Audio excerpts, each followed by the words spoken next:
fadeaway with a hand in his face in the air for the win! Yes, sir! Garnett gives Minnesota the win at Target Center! Towns rebound, lets it fly, and Karl-Anthony Towns drills it at the buzzer! A catastrophic finish for the Grizzlies! Welcome to the Everything's Coming Up Timberwolves podcast, your home for the best Wolves talk around. Wiggins spots up there, deep threes, got it! He scores it at the buzzer to give the Timberwolves the victory!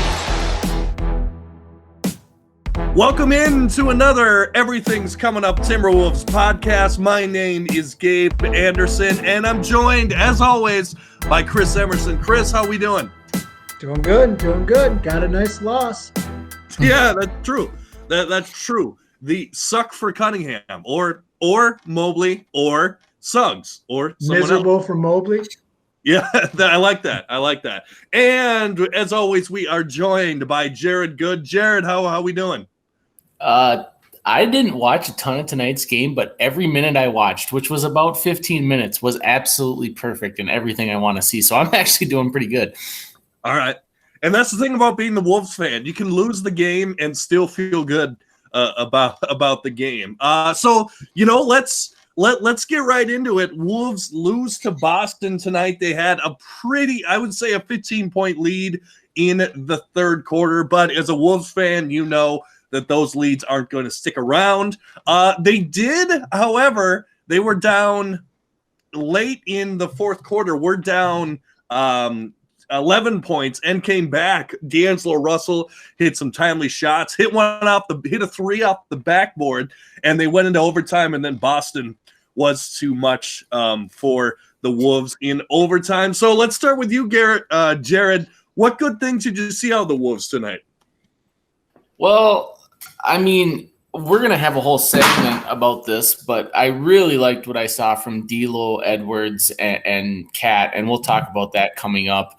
I also was kind of surprised to say I thought Chris's favorite player over here had probably his best game in 2 years in Josh Okogie. So I was actually kind of surprised to see Okogie have a little bit of fire for the first time in a long time. So that was kind of nice to see.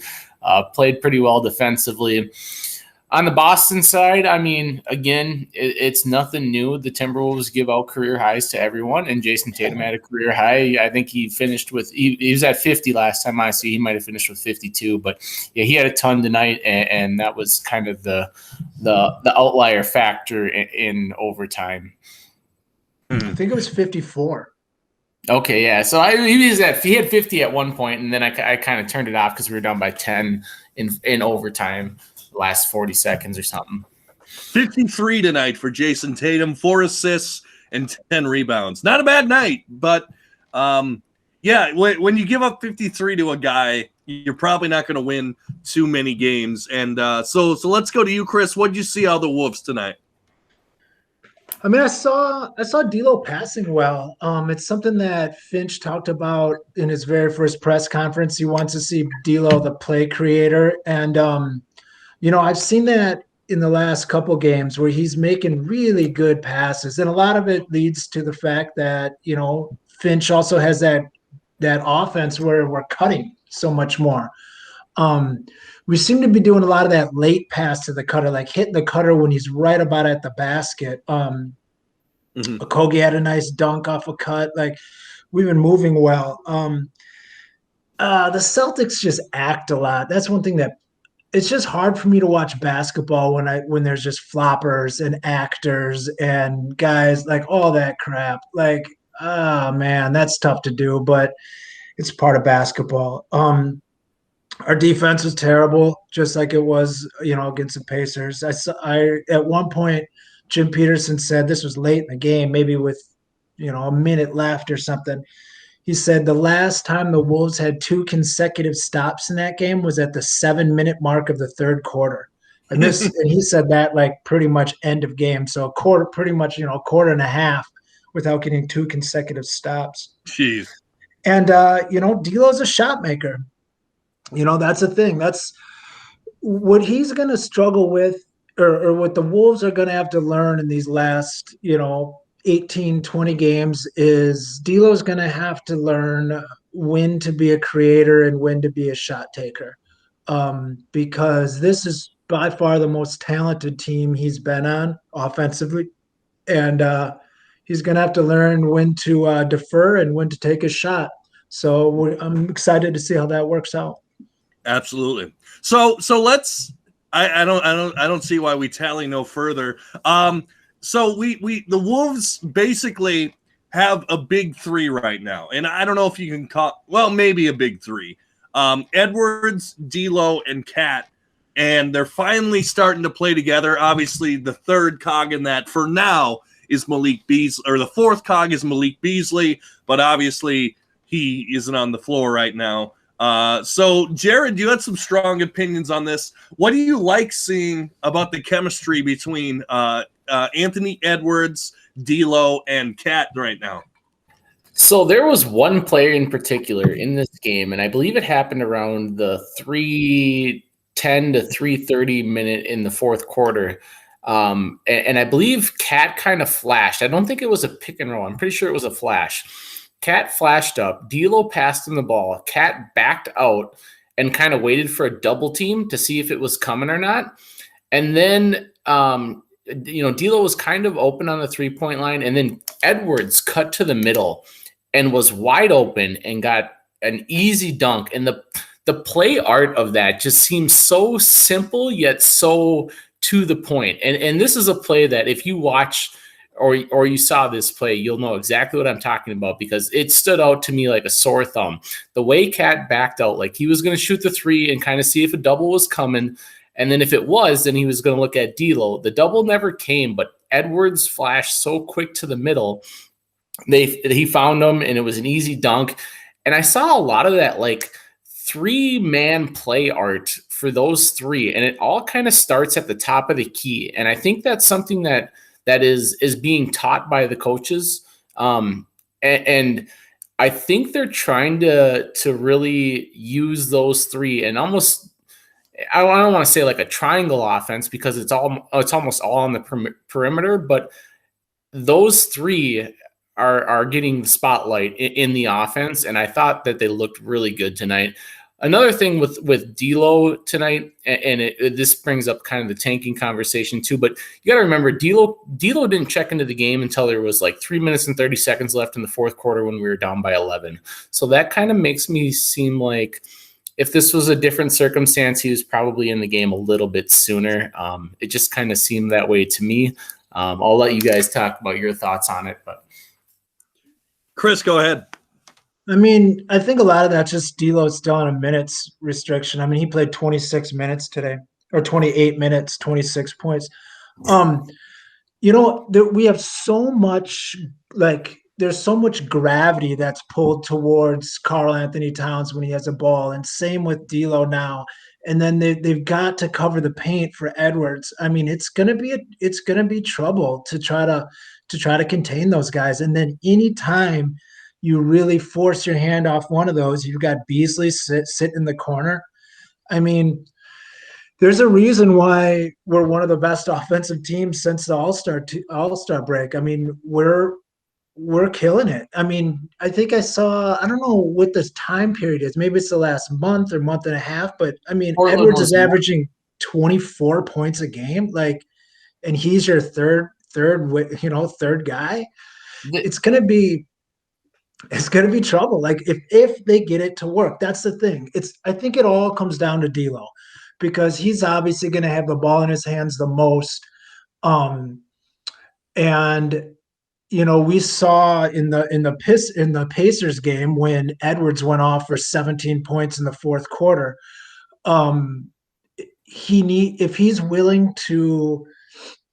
If D'Lo's willing to be the second fiddle, third fiddle when another guy's hot, and I think he will. Like, I don't see D'Lo as, I don't know. I don't see him as a super greedy player. He likes to get his shots up, but I don't think it's a greedy thing. I think he just thinks that's his game.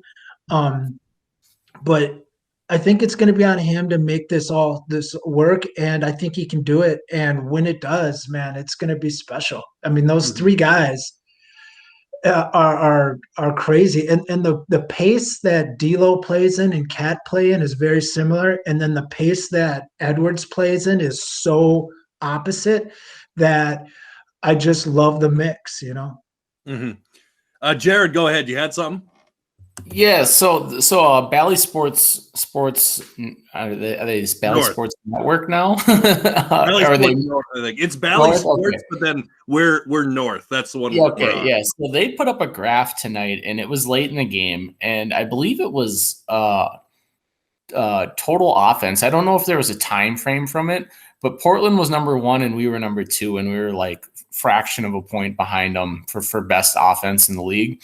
And I don't know when the time frame was. I don't know if it was year long or what it was, but I saw that and I was like, you know, after watching this game, it kind of makes sense to me because we looked efficient tonight. Like even in the loss, like we've talked about defense in previous podcasts. I talked about defense when we played against the Nets and how that's something that I was kind of looking for to see how we did. And we'll probably talk about this a little bit later on as well. But offensively, I mean, we look really, really good in my opinion. And I also think that D'Lo is a lot more healthy than they want to say that he is, because not only did he look good tonight, but like he didn't look hurt at all. Mm-hmm. No, he talked about it in a post game where they asked her like, well, did they really have to force you back on the or like hold you out of the game, you know, and not come back early and stuff? And D'Lo said, no, I was pretty much on my timetable. I didn't want to come back until I was 100%, not 80%, not 90%, 100%. So, and he says, I'm 100% right now. So I think it's just a game shape thing. I don't think it has anything to do with injury because I think he just had a little cleanup. It was more, I mean, it wasn't like a structural thing. So, yeah, man, he once he gets in shape, I mean, he's ready to go. Right. And that's the other thing. I'm glad that the Timberwolves organization let him go in his timeline because what's the point of rushing him back at this point? I mean, we can have the tank debate, which we did earlier. By the way, if you haven't seen that video, check it out on this channel. Shameless plug. But there's no reason to rush D'Lo back, particularly if you think, hey, what if something goes wrong? What if his shot mechanics get screwed up because he's not 100%? What I like about this big three and I'm going to be calling it a big three from now on because I think it is. I think it's getting very close, particularly when D'Angelo Russell is back to full minutes. I think you have a bona fide big three.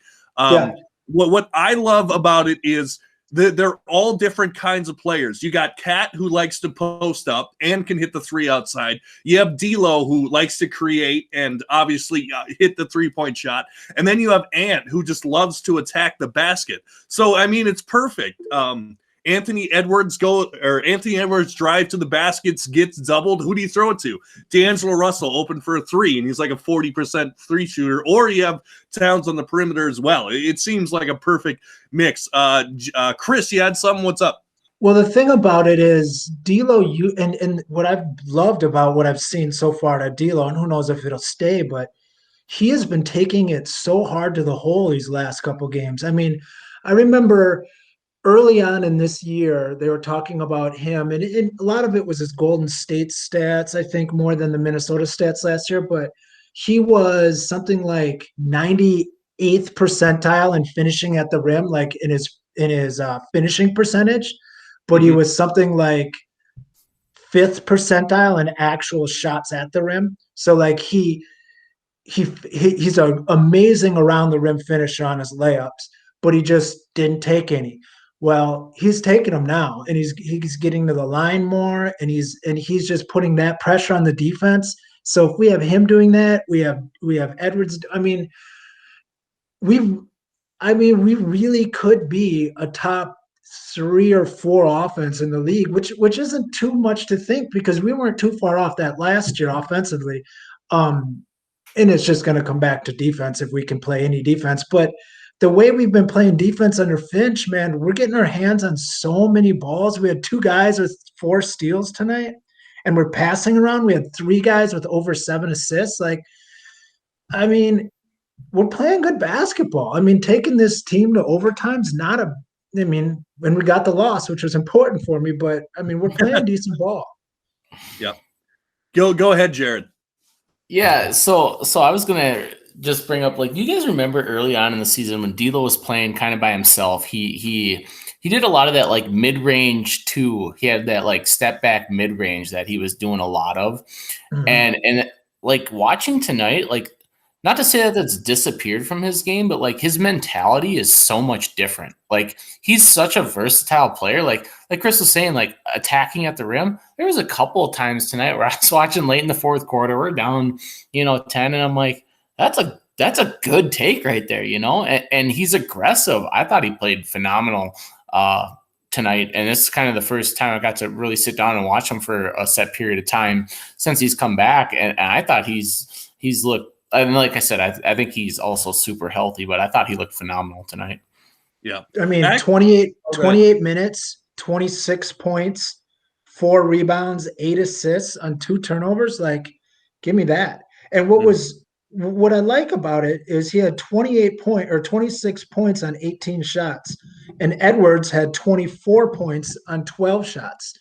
That's what's going to be interesting about Edwards is he now going to pick his place more, and instead of maybe he doesn't have to force up some bad. Like, I always say he doesn't take bad shots because I don't think he does. Like, he doesn't, because he can get his shot off, so like it's never really like over defended.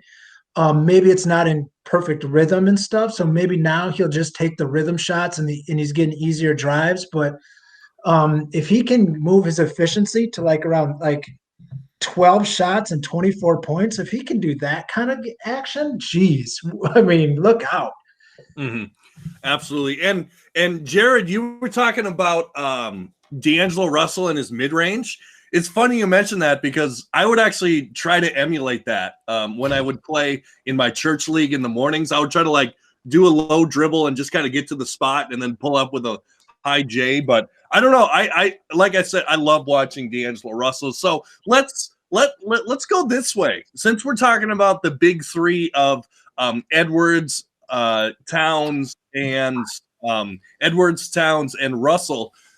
So given like a year of practice, or what do you think is the ceiling for this team, or this team with this big three? Like, is it the playoffs? Is it a couple rounds into the playoffs? Is it, I know it's sounding optimistic, is it a championship? Like, what do you think?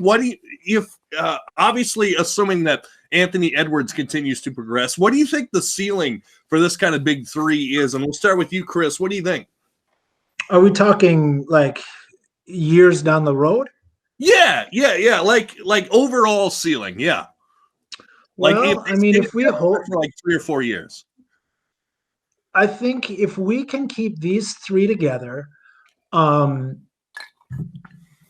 all comes down to the tertiary pieces, like the side pieces. If we can keep solid talent around us, but there's no.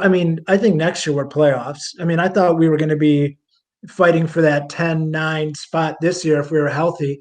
So next year, shoot, if we add that top 3 pick, or at least the asset that could be created with that, I don't think there's any reason why, if we're healthy, we shouldn't be, 6-7 seed. I think we've got that type of ability. We've seen that the turnaround that this team has made just under a couple practices under Finch. Give them a year to kind of sniff around and know what these players' strengths and weaknesses are, as a guy who creates an offense and a defense around players' abilities. I would be surprised. I'll tell you what, if we're in the playoffs next year, we will be a team that teams don't want to face, because we're going to be a team that can score 140 any night. And if we get hot, D'Lo can get hot and drop 50 at any moment. He's proven it.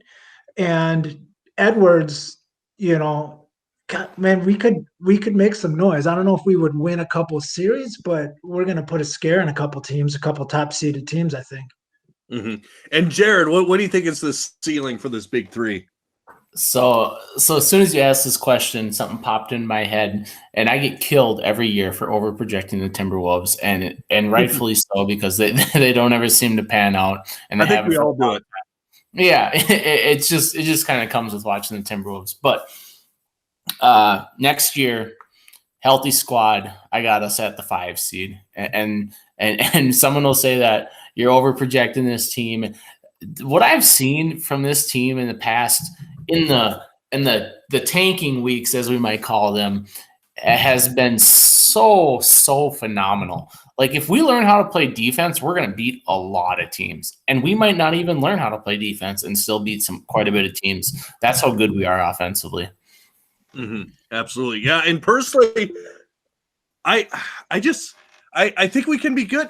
And that's what's so exciting. Like, I know we made the tank video and and we said we shouldn't tank, but adding a fourth potential star to this and Malik Beasley, like, that's going to be a starting lineup to envy going on in the future. But Chris, what you got?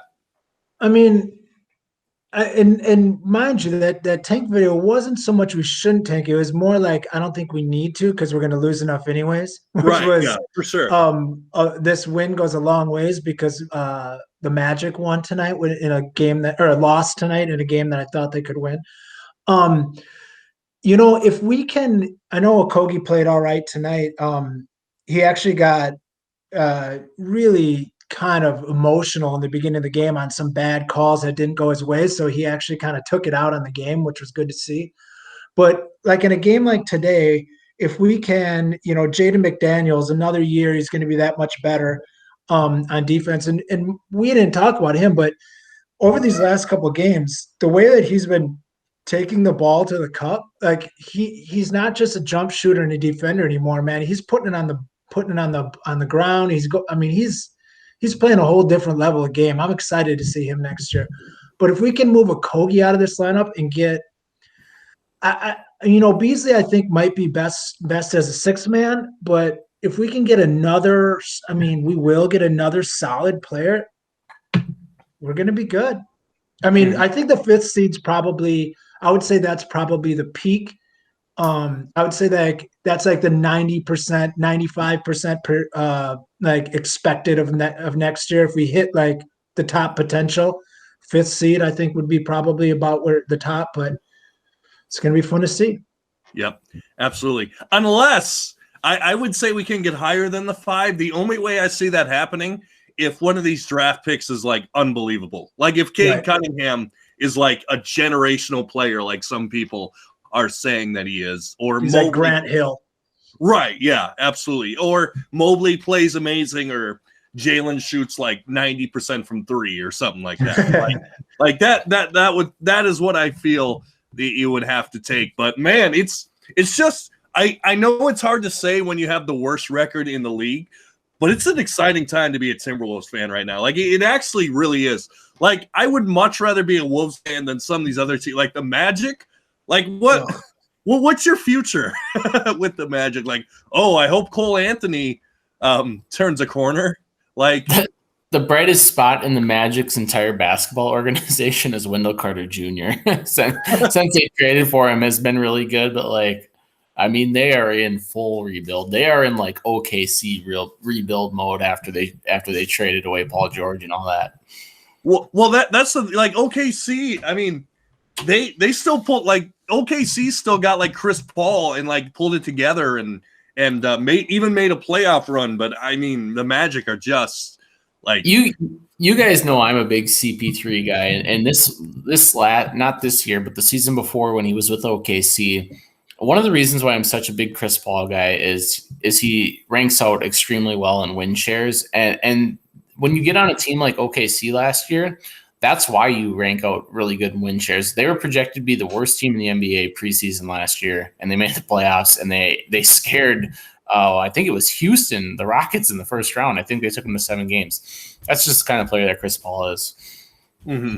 Yeah, absolutely. By the way, I do want to mention, did you guys see what Zach LaVine did in the first half tonight? I did. He had 39? 39 on like 13 of 17 shooting, and like he finished with 50. Yeah, he finished with 50, They scored 11 points in the second half, man. Come on. He was the big spotlight of the NBA, and don't hold your breath, but the Timberwolves let somebody score more. That's true. That's true. And I will say this: the Bulls did lose. So yes, they did.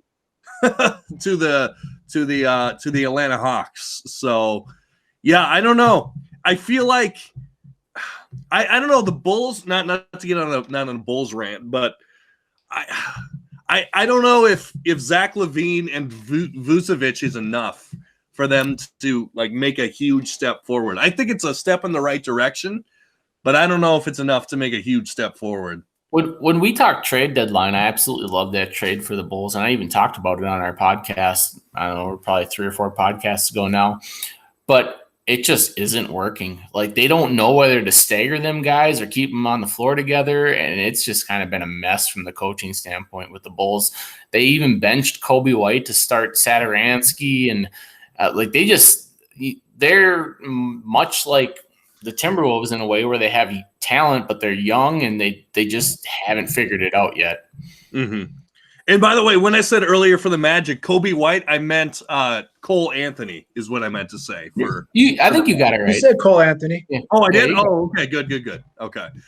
So something that Chris particularly wanted to bring up, they brought out a list of the top 25 players under 25. And I've seen some of it. Obviously, it's behind a paywall. ESPN smartly put it behind a paywall because some people are going to buy that. So what did Chris? What did you notice from the list? What do you want to talk about on the list? About the list? I mean, what kind of stood out to me is they had LaMelo Ball at number 3, and to give ESPN some credit, it's based on potential. Like future potential, under 25, but like Devin Booker was like 7. Tatum, who just dropped 53 on us, was like 5 or 6. And I mean, I get it, it's ESPN, and I get it's clickbait, and I get it that LaMelo Ball is a darling of the NBA, much like Zion was last year, and much like Choose Your Guy the year before that, and Linsanity, and whatever you can make up to try to sell stories. But I mean, and I love LaMelo Ball. I love watching him. But I mean, he's as good as LaMelo Ball is on offense. He is that bad on defense. So to put him at 3 is ridiculous. But what I think is the best thing out of the whole thing is they put Anthony Edwards at 19. Anthony Edwards is damn near scoring 25 points since the All-Star break. This kid is 19 years old, like the second youngest guy in the NBA, and they put him at 19 on that list, behind like deep behind like Shai Gilgeous-Alexander's having a down year. Like, I mean, that is the perfect thing, I think, for Wolves fans to see. I mean, you put Edwards at 19 and let him just stew on that. Let him go into the offseason getting disrespected like that, even though he's going to say he didn't look at it and stuff, but you looked at it and you heard about it. And that is, I mean, I couldn't have asked for it. I mean, anything, if you would have missed the list, it would have been better maybe, but not by too much. I mean, that was the perfect thing for us, I think. Mm-hmm. Absolutely.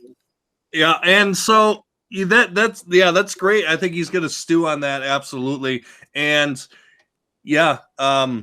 just putting LaMelo that high is just, it's crazy to me. Like when you have established stars doing things like LaMelo, he's going to be great, but like to put him over Devin Booker, who's having an amazing year this year, is just ludicrous. Donovan Mitchell. He's over Donovan Mitchell. He's over like guys that are in MVP talks under 25. Like I get it, he's 19 and they're 24, but come on, man.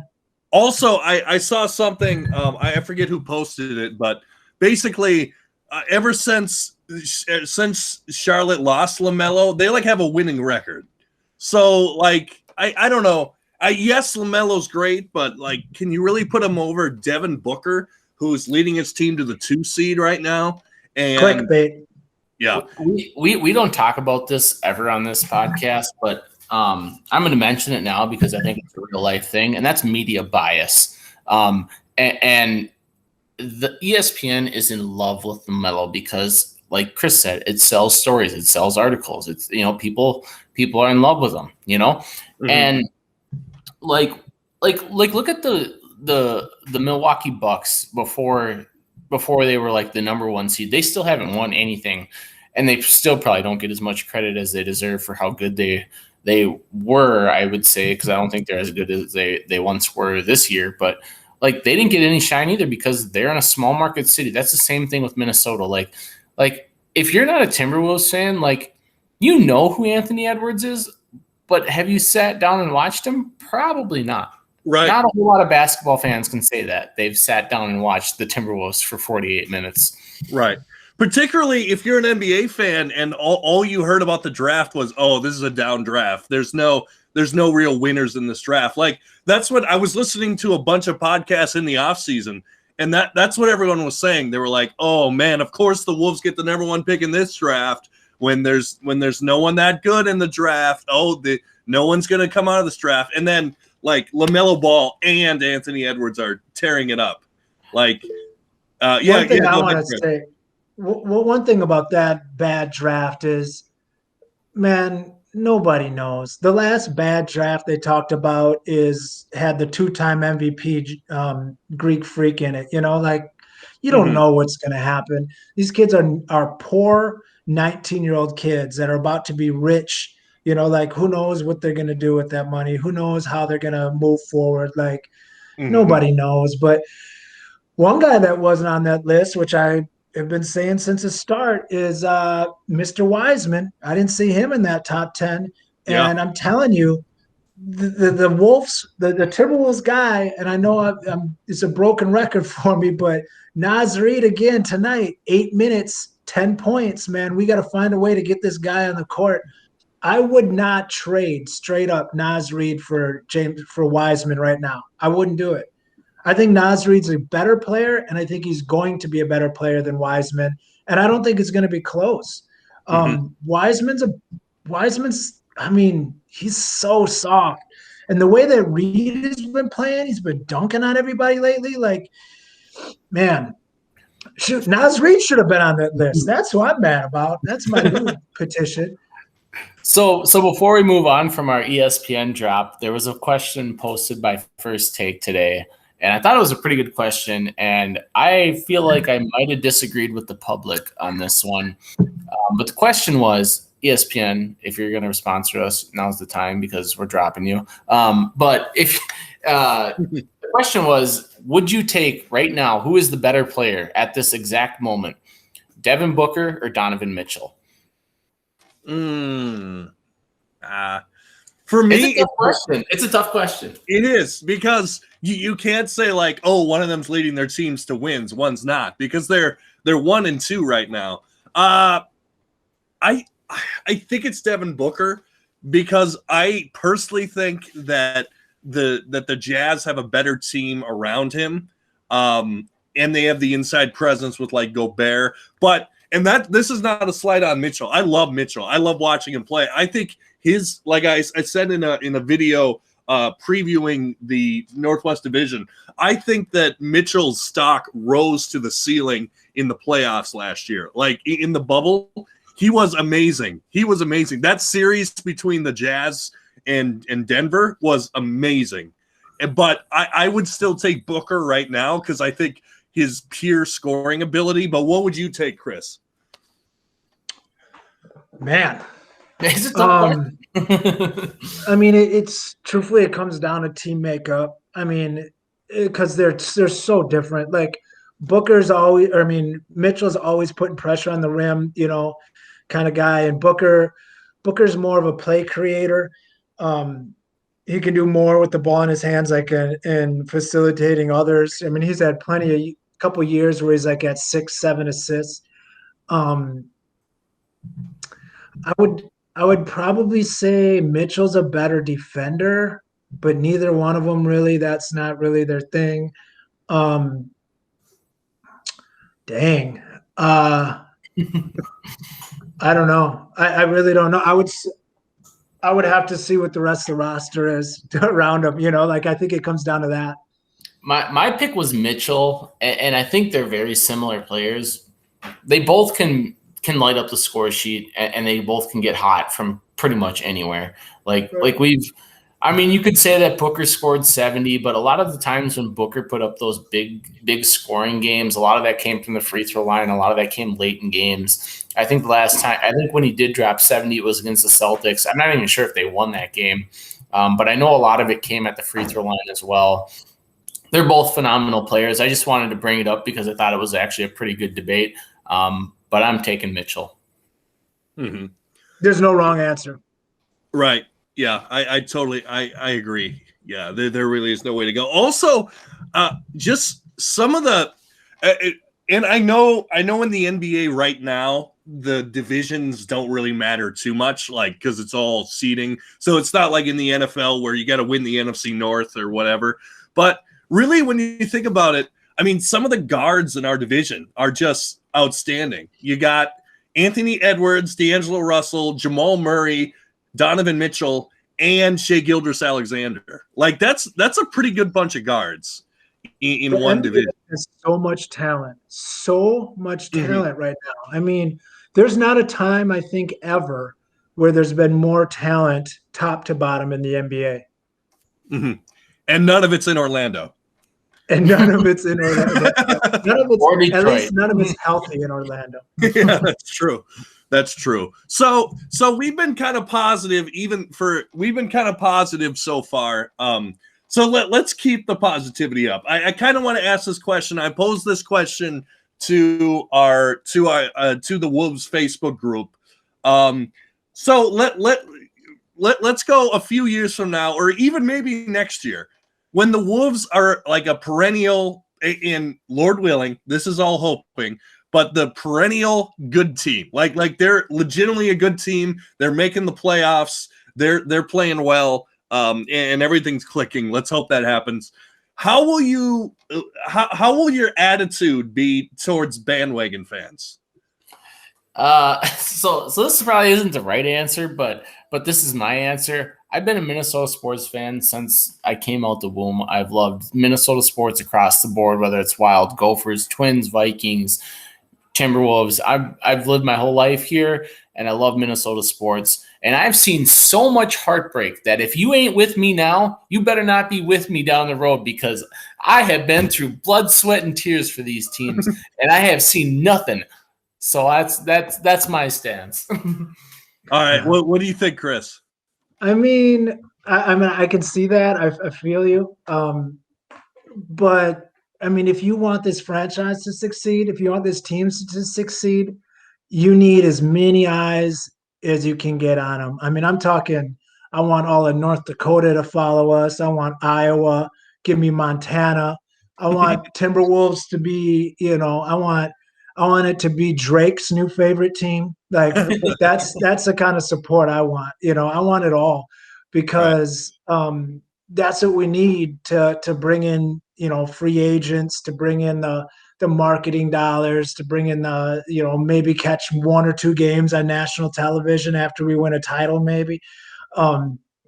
Yeah, I mean, I see it, but I'll take it all. Give me all you bandwagon fans, because it's pretty nasty to be in the Western Conference Final and only have about 15,000 people, or maybe 8,000 people in the stadium, because those are the only true fans that were there right now, That's true. Yeah, and that's a good point, because I was going to come into the podcast like, oh, if you weren't with me at my worst, then you can't be with me at my best. But like you were saying, it's tough, because this is just personally for me. I pride myself on not being a bandwagon fan. Like, I'll say this straight up. I am not a Wild fan at all. Like, I'm not. Like, I don't care about the Minnesota Wild. And I've been very clear about that. If they win the championship, I won't be at the parade. Like, it's not me. Like, I don't care about it. So like, I pride myself. The one thing that I bandwagon on is whatever team LeBron's on, because I'm a LeBron guy, and I grew up watching LeBron. He's my Jordan. So, but yeah, I'd like to think that I'm going to have an open attitude to fans. But like when you start seeing people at Target Center, like, oh, I just bought this new hat for the first time, or oh, here's my jersey from this year that I just bought because I like Anthony Edwards now for some reason. Yeah. Right. I don't know. It's going to be tough for me, but I'm going to try. I'm going to try to accept like looking like when our fan group becomes 15,000 instead of like 4,000. Like it's going to be interesting, but I think I'll be able to do it. I think I'll be able to do it.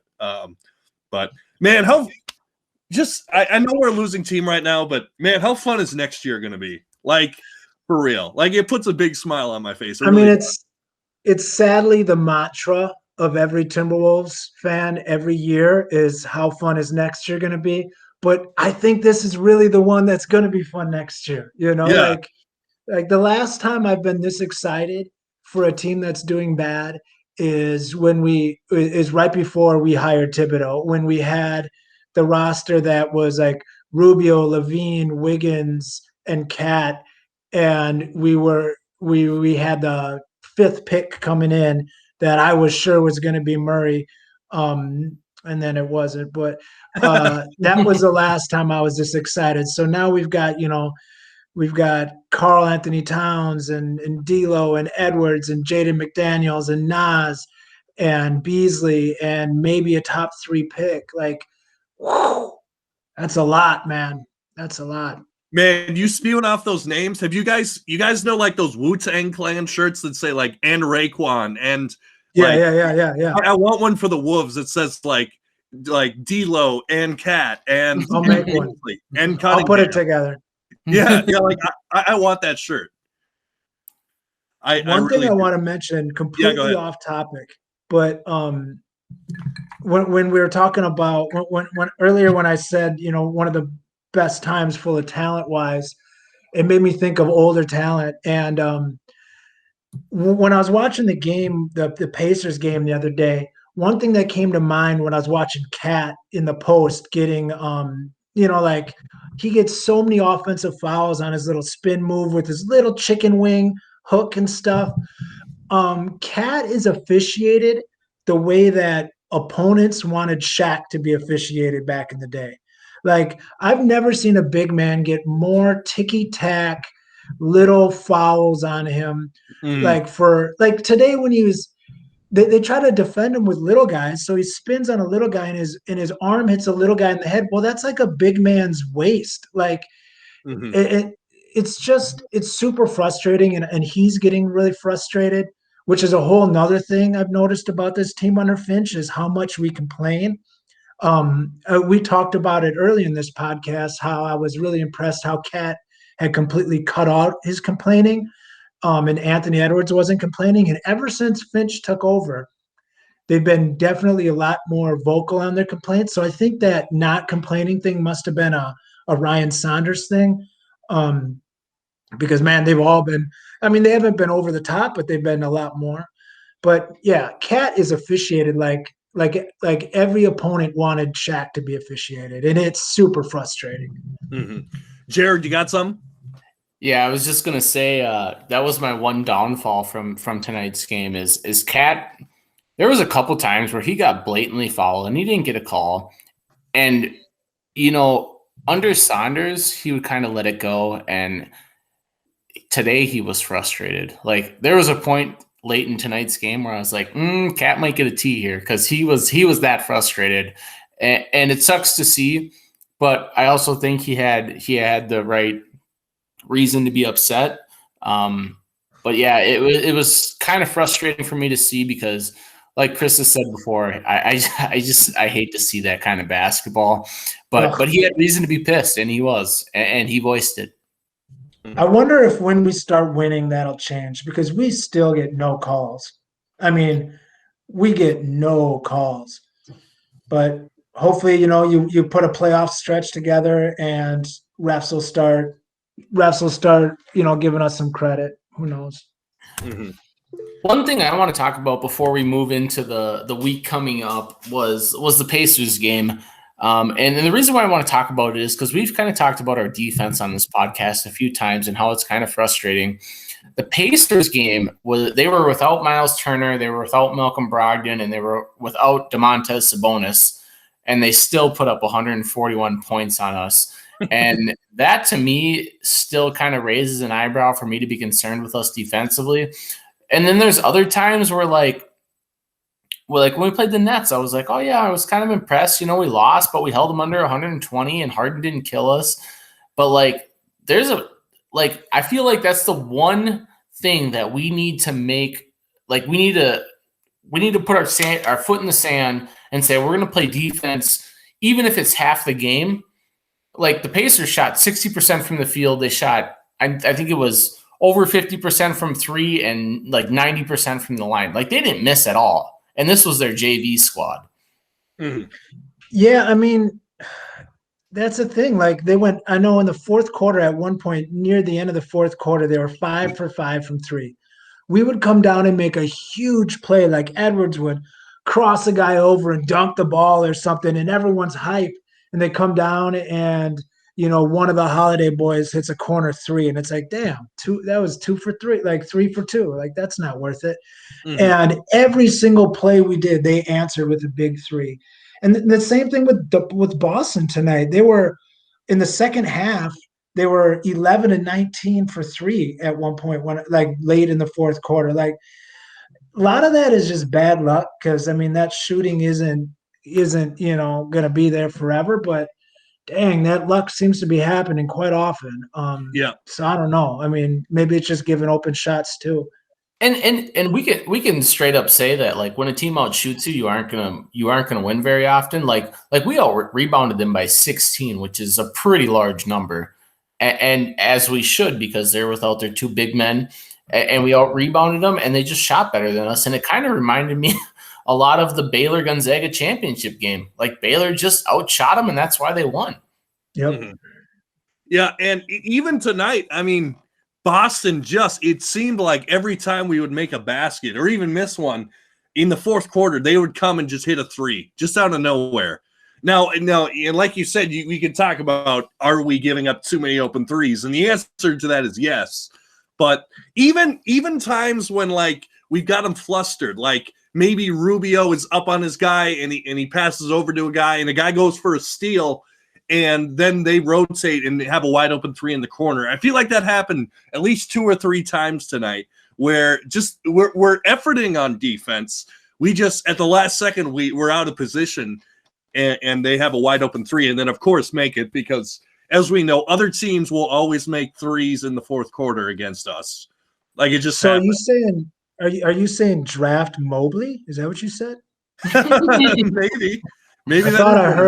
I thought you're like, hey, what we need is a 7-footer that can defend on the perimeter and cover the rim. I thought that's what I heard. I'm all in on Mobley. You've convinced me. Yes. Yeah, I mean, I'm close. It would be hard. It'd be hard to take him at 1. Is my only downfall. It would be really hard. But here's my question. Fan base would revolt. Here's my question about that. If there was no media at all, do you think Cade Cunningham would really be like the consensus number 1? Like from his college year, he wouldn't be. The only reason why everyone's so in love with him is because he's been crowned the crown prince for the last 2 years. Mm-hmm. Like he played okay. So just thinking off the top of my head here, because I like to do that every once in a while. Say there's a team that has a pick at like 3 and a pick at like 20 to 25. Would you trade out of the number 1 spot, assuming that we get it? That's a big assumption. There's ping pong balls involved. Would you trade from 1 to 3 for 3 and 20 to 25? Yeah, I think I would too. I like Mobley that much. I would take Mobley over Cade Cunningham every day of the week. I would take Mobley number 1 because for a couple reasons. And this is kind of a weird reason. I don't think he has as much star potential. So come his first contract, I think Cade Cunningham, if Cade Cunningham is playing average to solid, I think he's going to be looking for a max contract. He's a ball handling wing. That's just what ball handling wings get. A 7-footer that might be mainly getting defensive stats, kind of like let's say Jonathan Isaac style. Jonathan Isaac just signed for what, $16 million a year, something like that.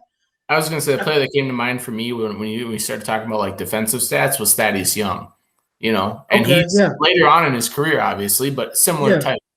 Right. So like, if you can get a guy that, like, we can't have a max guy. Like, I don't want, and this again sounds stupid, but I don't want to really draft a max guy right now that conflicts with some of our other max guys. Like, I don't need a ball handling, ball dominant max player in the draft right now when we've got Edwards and D'Lo. Like, what are we going to do with that? Give me a guy who's going to be equally as effective for our team, equally as impactful, because we need, a defensive power forward that can also score and also have upside and maybe not be a max guy. I don't know. That's draft talk. That's for a couple weeks down the road. Mm-hmm. Yeah, you brought up some interesting points, definitely, and something to chew on for as we head towards the draft. So, speaking of the draft, you got to lose games in order to make the draft, and it looks like at least 3 of these upcoming games should be losses. So you got the Bulls on Sunday, which could go either way, and then you got the Nets, basically a full strength Nets. So I mean, we played tough with them last time, and then we have the Bucks. We don't play well against the Bucks. We never have. So that's probably an L. And then the Heats, who have something to play for. They're fighting for playoff position. Actually, with the team we lost to tonight, the Boston Celtics. So what stands out to you about the coming week? And we'll start with you, Jared. What games stand out to you? Well, so I was gonna say, I think we're gonna go 0-4 because I think Finch is a good coach and he's gonna find a way to lose all these games. Nothing to do with coaching, but other than more the fact that I think that we're going to start tanking a little bit here. And this is I would say 3.5 good teams that we're playing in the next 4 games. With the Bulls, we have a chance to win against them just because they can't figure out their rotation since the trade of Vucevic. But I do think that we lose all 4. I think we find a way to lose all 4, and I'm okay with that. I will say last week in my 2 games, I went 1-1, but I will defend myself. Embiid did play against the Sixers. When we played the Sixers, Embiid did play. So, one thing we should mention from that game, Towns finally had a good game against Embiid. Like he played out of his mind. Like that was fun. I think if Towns can do that more often, like that's going to be a fun rivalry going forward with Embiid and Towns. And Embiid was trying to take him out of his game too. Yeah, like all these hard fouls and like grabbing him and stuff like that. Like, what's up with that? Like that's Embiid. That's what Embiid does. Yeah, that's true. Embiid's a big, tall, goofy guy. That's just that's how he plays. But he's also super talented. But yeah, I think we find a way to lose all 4. And that's kind of what I'm rooting for. Just kind of be competitive in them. I think the most interesting game to me would probably be the Clippers, just to see how we do defensively. I know that's kind of been a thing that I've talked about the past couple times when we're looking forward. I look at high-powered teams. The Clippers offensively aren't all that great this season. They've been super injury banged up. So them or even the Heat game would just be kind of fun because, we all know Gabe secretly likes the Heat, so that's always kind of fun. But I think that would be kind of fun to see how Cat does in the post against a solid defender like Bam Adebayo, who is now healthy again. Mm-hmm. And Chris, what do you see when you look at this week? It's hard to tell these wins and losses because our team is so hot and cold. But I was just gonna say we're streaky. That's the way to describe this team. If you watch them, they're streaky. The Bulls we could beat. I really want to see that Nets game, and I want to see us put it to Jimmy. Like, I've got a disdain for Jimmy, and it's Do you not mean Heat game. What's that? You mean Heat game? You said Nets. Oh yeah, I'm sorry, Heat game. Yeah, I want to see. We got so many stars coming to town. Chris is ready to see Jaden McDaniels on all of them. That's right. I want to see Anthony Edwards lock up some Jimmy. I want to see it all. I'm excited. Yeah. By the way, Anthony Edwards, geez, if I was playing against him in rec league, I would back cut him all day long for layups. That dude, I love him to death, but he's like a kid like on the soccer field picking flowers while the ball's being kicked right by him. Like when he's not engaged man to man on defense, he's just in la la land. Yeah, for sure. When I see, I think we can beat the Bulls. I think we're a better team than the Bulls, even with Vucevic. So I mean, obviously Levine's going to want to show out, show us what we're missing. Basically, I think he's going to show out. But, it'll be fun. Nets, Bucks. I guess the game I'm not excited about is the Bucks game because we never seem to, compete with the Bucks. They always seem, particularly if Giannis has it going, we never seem to put up much of a fight against the Bucks. Chris, you got some? There's no team I hate watching more than the Bucks right now because I absolutely hate watching Antetokounmpo play. He is just a miserable watch, how he just pushes his way, puts his elbow, shoulder into some smaller guy and slow Euro steps, and he just puts it all in the ref not to call the charge. I just hate his style of basketball. Wait a minute. Are we talking about Giannis or Thanos? Both. Actually, you know what? I kind of like Thanos' way to play.